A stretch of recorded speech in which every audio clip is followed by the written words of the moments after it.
Salam, saudara semua. Untuk video kali ini, untuk sobat saya sekalian dimanapun Anda berada, saya akan membahas tentang karunia mengajar yang tertulis di dalam Efesus 4 ayat 11. Sesungguhnya juga tertulis dalam Roma 12 ayat 7. Saya sudah menyampaikan sebelumnya. Saya akan memberikan garis besar untuk kita sekalian. Bagaimana orang bertanya tentang guru-guru atau dosen-dosen di luar gereja? Apakah mereka juga disebut sebagai orang yang punya karunia mengajar? Saya langsung menjawab tidak atau bukan. Itu disebut bakat. Ingat, saya sudah memberikan pembedaan di depan, di awal video tentang karunia ini. Bakat itu diberikan Tuhan kepada semua umat manusia, apakah dia percaya Yesus atau tidak. Apakah dia Kristen sejati atau Kristen palsu. Tuhan memberikan bakat atau talenta untuk hidupnya, untuk passion dia, untuk pertanggungjawaban hidup. Sejak dia lahir Tuhan bisa memberi orang itu. Tetapi karunia itu diberikan kepada hanya umat Tuhan. Hanya umat Tuhan yang sudah mengalami kelahiran baru, dibaptis dalam Roh Kudus, dan setelah itu dia mendapat karunia Roh Kudus. Minimal 1, bisa 2, bisa 3, bisa 4, bisa 5. Demikian juga bakat, bisa 1, bisa lebih. Terserah dalam otoritas Tuhan, dia mau memberi kepada kita berapa. Nah, saudara dikasihi Tuhan, di dalam gereja mula-mula, pengajar memiliki kedudukan tersendiri. Bagaimana di gereja saudara? Tentu ya, jabatan di dalam gereja, kalau gereja sudah teratur, sudah memiliki manajemen gereja, administrasi gereja yang baik, dia tentu akan membahas tentang fasilitas, tentang penghargaan, tentang apresiasi dan sebagainya untuk para pelayan-pelayan ini. Tetapi firman Tuhan mengajarkan bahwa orang yang dengan karunia mengajar, karunia gembala, karunia nabi, karunia rasul, itu disebut secara bersamaan dan berbeda, tetapi memiliki dan mendapat penghargaan yang sama. Ini kita bisa baca dalam 1 Korintus 12 ayat yang ke-28, 14 ayat 6, ayat 26, dan Efesus 4 ayat 11. Pengajar tentu, atau karunia mengajar tentu berkaitan erat dengan karunia gembala jemaat. Ya tentu seseorang yang punya karunia mengembalakan, tentu dia diperlengkapi Tuhan untuk mengajar. Tidak mungkin kan dia gembala gereja besar sekali nggak bisa mengajar. Bagaimana mungkin dia akan mengajar, memperlengkapi para pengerja, para pengurus gereja, para pelayan. Bagaimana mungkin dia mengundang pengkhotbah atau pembicara, pemberita Injil dari luar gereja itu. Bagaimana dia bisa menilai, bagaimana dia bisa mencermati bagaimana acaranya itu sesuai firman atau tidak. Dia tentu punya karunia mengajar, dan dia tentu punya karunia mengembalakan. Artinya orang yang punya karunia mengembalakan, dia tentu punya karunia atau diberi Tuhan karunia untuk mengajar. Karunia gembala dekat dengan karunia mengajar.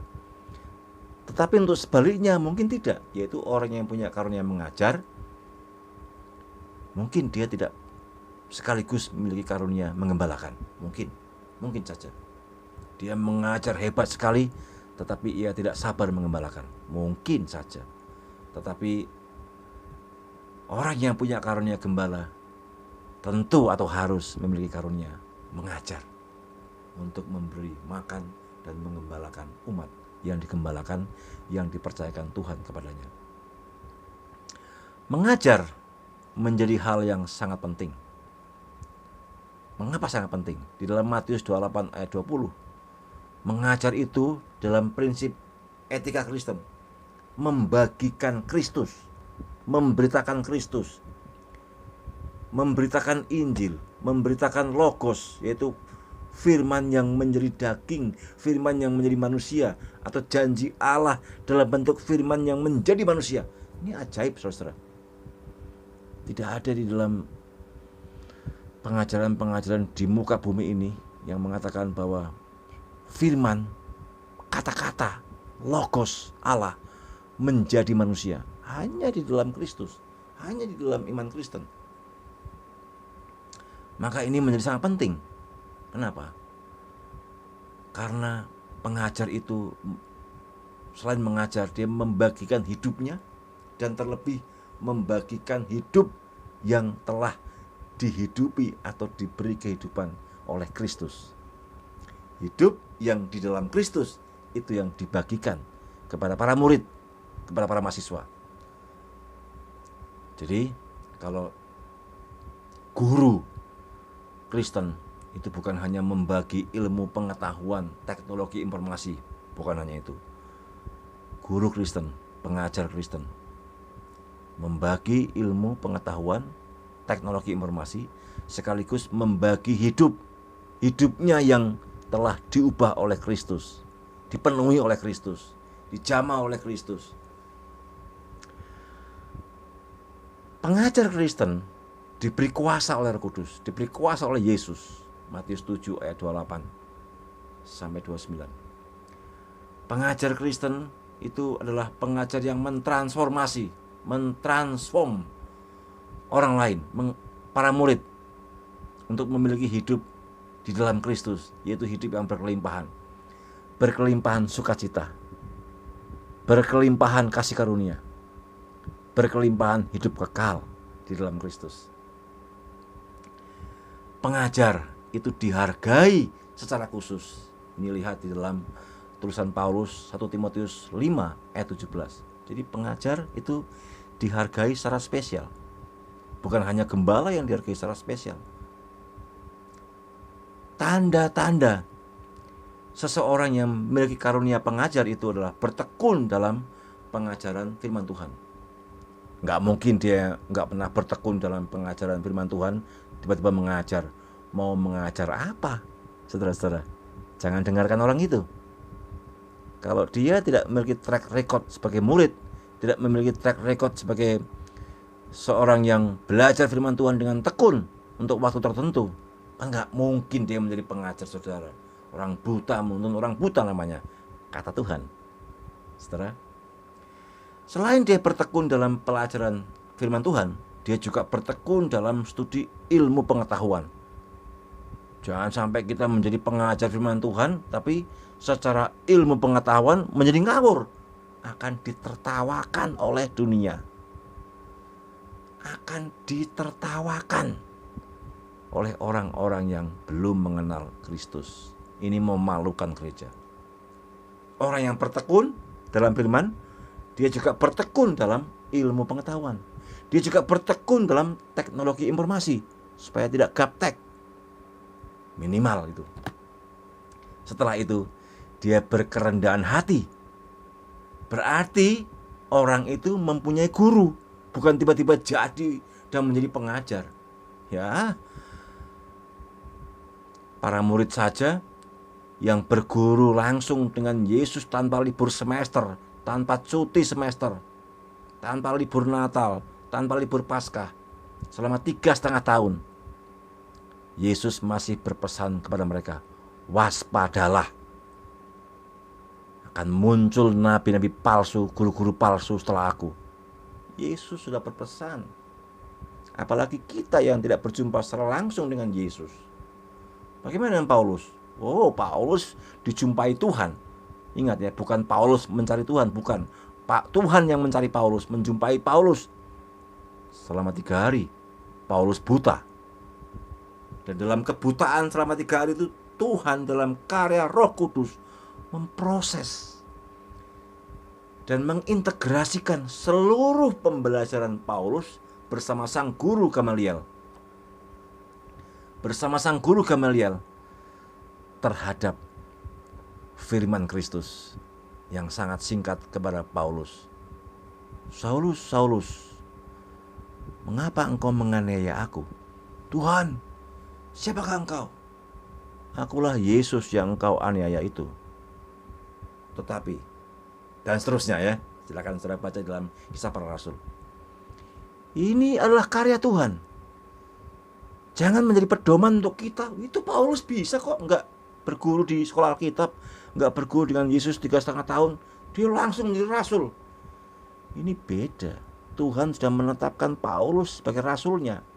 Yesus sendiri yang berfirman kepada para murid, aku sendiri yang akan memberitahukan kepada Saulus muda itu. Apakah Tuhan berfirman kepada kita sekarang seperti itu? Sehingga kita harus merendahkan perguruan-perguruan yang begitu melimpah di Indonesia ini. STT juga begitu banyak.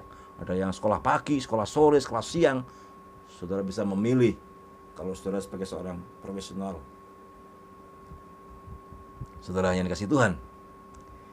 Jadi sekali lagi, orang yang memiliki karunia sebagai pengajar, dia tekun dalam firman Tuhan, dia tekun belajar ilmu pengetahuan, dia tekun teknologi informasi, dia rendah hati. Bukti rendah hati berarti punya guru.